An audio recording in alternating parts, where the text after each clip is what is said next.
Buenas y bienvenidos de nuevo a nuestro curso de Machine Learning.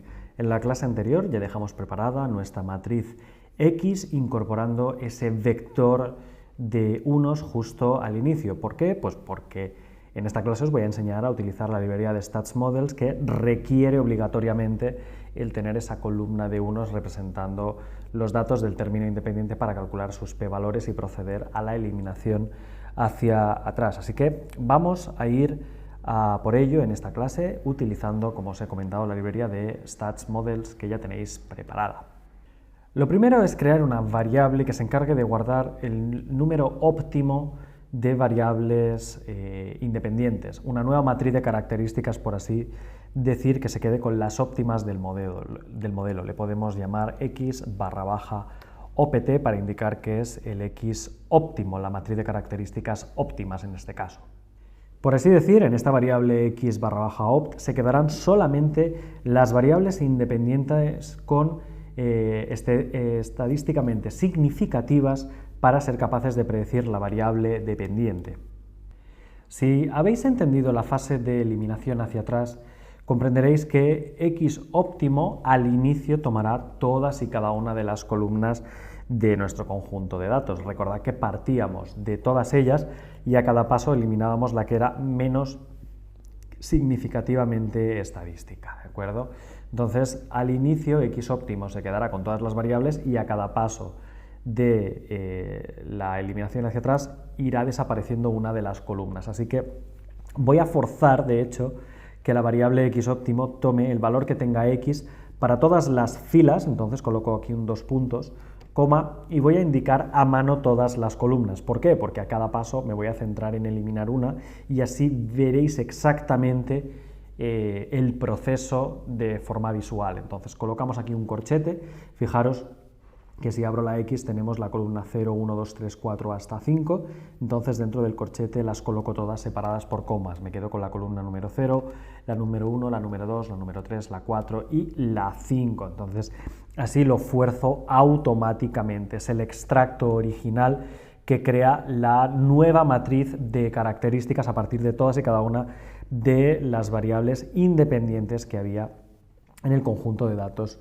original. Así que lo único que tenemos que hacer es ejecutar ¡pam! Para tenerlo creado correctamente. Las variables óptimas al inicio son todas. Ahora me permitiréis que pase a la transparencia de la eliminación hacia atrás para repasar cada uno de los pasos del algoritmo que nos va a hacer falta aplicar en esta sección.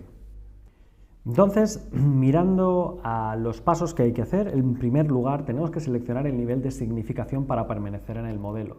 Ya os comenté que lo más normal es elegir un nivel de significación SL de un 0,05, de modo que una variable predictora permanecerá en el modelo si su p-valor asociado es menor a este nivel de significación y una variable predictora será eliminada del modelo si su p-valor es superior a este nivel de significación. Entonces, paso número 1, vamos a crear aquí un SL, nivel de significación, igual a 0,05. Perfecto, ya tenemos la primera fase lista. Paso número 2, se calcula el modelo que tenga todas las posibles variables predictoras y diréis, jaja, esto ya lo tengo porque lo hemos creado hace un par de clases con la librería de scikit-learn.linear-model. Y la respuesta es no, lo habíamos creado para nuestro conjunto de entrenamiento y demás con el objetivo de crear un modelo de regresión lineal múltiple, ajustarlo con datos de entrenamiento y validarlos en el conjunto de test. Sin embargo, la librería de StatsModel necesita volver a crear ese modelo de nuevo, tiene una estructura diferente, de hecho genera un objeto totalmente diferente al Linear Regression de la librería Linear Model de Scikit-learn, entonces deberemos volver a hacer esa nueva fase para poder hacer la eliminación hacia atrás. Entonces necesitaremos un nuevo regresor que se encargue de volver a ajustar el modelo de regresión lineal múltiple con todas las variables, pero con esta nueva estructura de datos, con esta X que le hemos añadido los unos en vertical y de hecho con el mismo vector Y, porque evidentemente vuelve a necesitar las predicciones para ajustar el modelo en general. De hecho, el nuevo objeto de la clase StatsModel se llama OLS, que son los acrónimos en inglés de Ordinary Least Squares, o la técnica de los cuadrados ordinarios, ¿de acuerdo? De los mínimos cuadrados ordinarios. Entonces, esta es la librería que vamos a utilizar para este caso, que de hecho es muy similar a la técnica que se utiliza para llegar al modelo de regresión lineal múltiple, solo que implementada con esta librería para poder hacer la eliminación hacia atrás. Para crear el nuevo objeto, lo único que voy a hacer es crear una nueva regresión, pero en este caso la voy a indicar con _ OLS, Ordinary List Squares, y la invocaré con, evidentemente, la librería sm. Y la función OLS en mayúsculas. En este caso se le suministran dos variables que tienen unos nombres muy divertidos. Una se llama endoc, con una E, endoc, que es la variable que queréis predecir. Es un vector unidimensional en columna que es la variable de respuesta, la que vais a predecir. Se llama endoc de variable endógena, la intrínseca, la que se desea predecir, que en nuestro caso es todo el vector de datos. Y fijaros que estoy jugando en este caso con todos los datos, no con el conjunto de entrenamiento y test, porque el objetivo es utilizar la técnica de los mínimos cuadrados para encontrar las mejores variables. La otra es la variable exógena, exog, la externa, por así decir, que representa la matriz de características.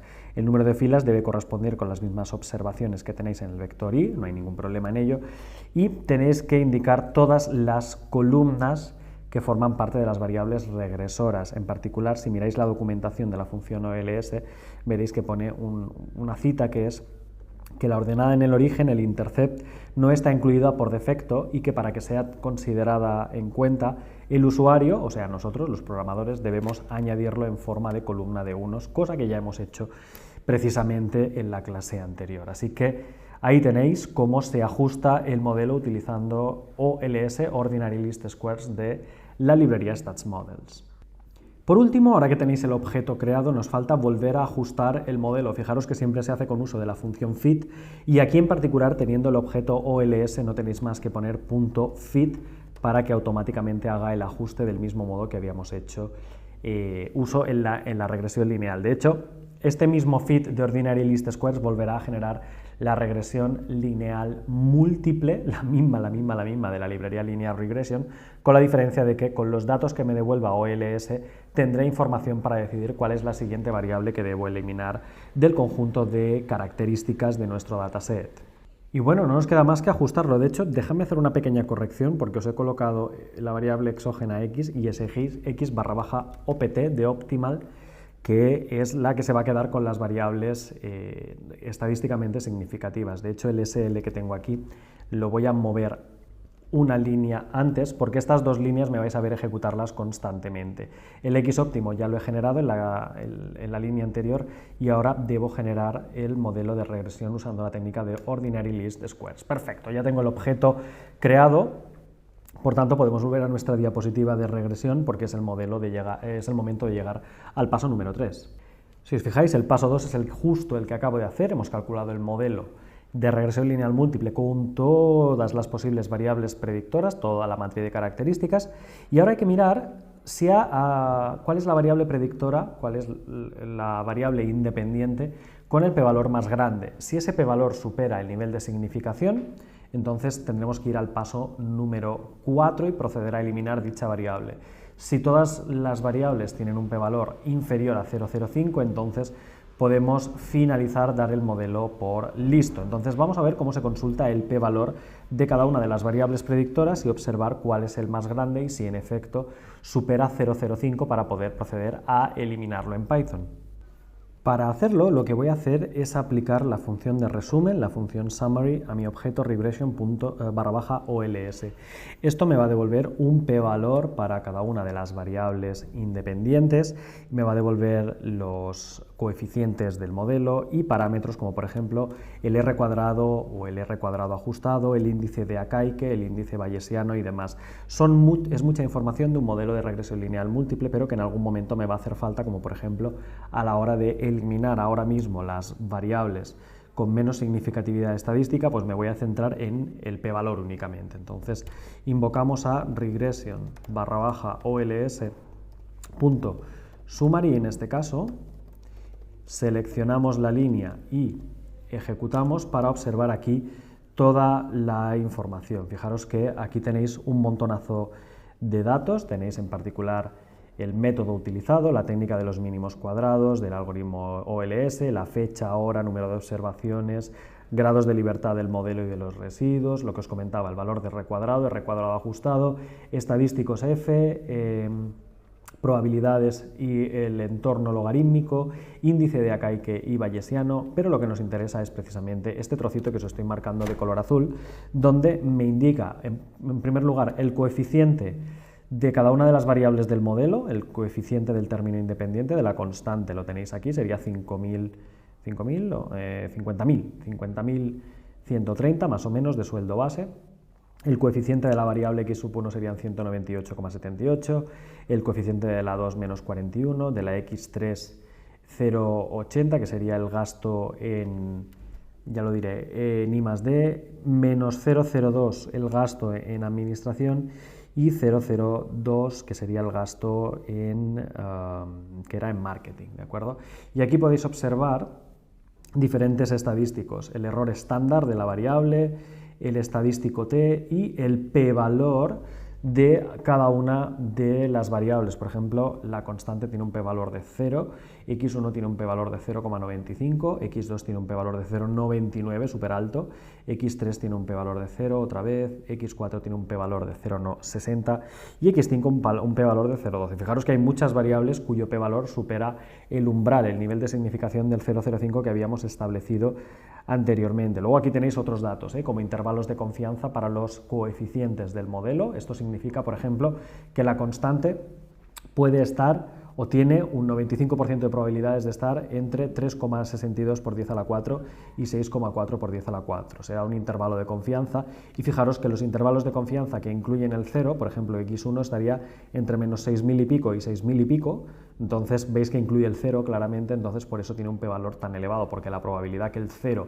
caiga en el intervalo de confianza es súper elevada. Entonces está relacionado evidentemente el p-valor con el hecho de que el número 0 caiga dentro de ese intervalo de confianza. De hecho, mide exactamente esa probabilidad. ¿Cuál es la probabilidad que el número 0 caiga en el intervalo de confianza en cuestión para cada uno de los coeficientes del modelo?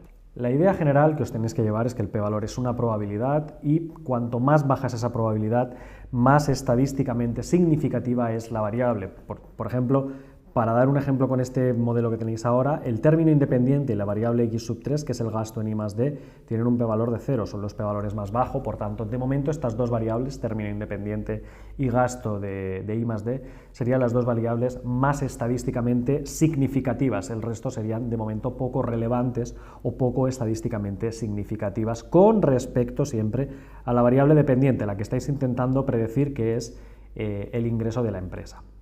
Entonces, ¿el objetivo ahora cuál es? Os lo recuerdo, en la transparencia hay que buscar la variable predictora con el p-valor más grande y si ese p-valor supera el nivel de significación, ¡pam!, la eliminamos del modelo antes de volver a ajustarlo.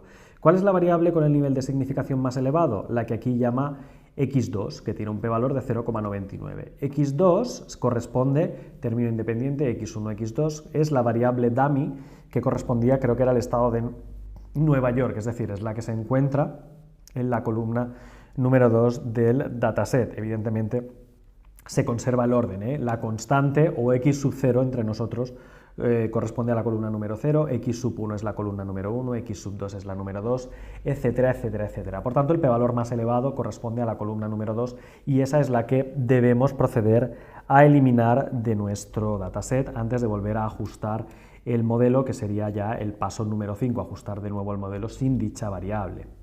Entonces, lo único que hay que hacer es volver a copiar, por eso ya os las he separado, estas tres líneas de código, dejaré una en blanco, las vuelvo a pegar. Mi modelo tiene que ser del conjunto de datos, todas las columnas excepto la número 2, por eso se las he hecho escribir todas a mano, porque ahora lo único que tenéis que hacer es seleccionar la número 2 del conjunto X original y volver a ajustar el modelo, de modo que seleccionamos estas tres, ¡pam!, ejecutamos y volvéis a tener el modelo, en este caso utilizando término independiente, X1, X2, X3, X4, ojo que no se corresponden con las columnas originales, tenéis columna 0, 1, 3, 4 y 5, veis que la número 2 no está, por tanto esta X sub 2 no es la X, no es la segunda columna de X, sino que es la segunda columna de X óptimo, que corresponde en este caso al gasto de I+D, ¿de acuerdo? Entonces, y ahora habría que repetir el proceso, localizaríamos la variable con el p-valor más elevado, esta sería eliminada del modelo y volveríamos a proceder, pero os lo dejo como ejercicio. En la próxima clase lo resolveremos, no os preocupéis, y estoy intrigado por ver cómo resolveréis la etapa final, porque hay diferentes enfoques que podéis llevar a cabo al final de la regresión. Me gustaría saber cómo lo resolvéis, publicadlo como siempre en el foro, quiero ver vuestro resultado y en la próxima clase, por supuesto, lo podemos contrastar con el mío, ver si coincidís o no y qué resultados finales se obtiene de esta regresión lineal múltiple después de proceder a la eliminación hacia atrás para eliminar o para mejorar, mejor dicho, la predicción y la fiabilidad de nuestro modelo de regresión lineal múltiple.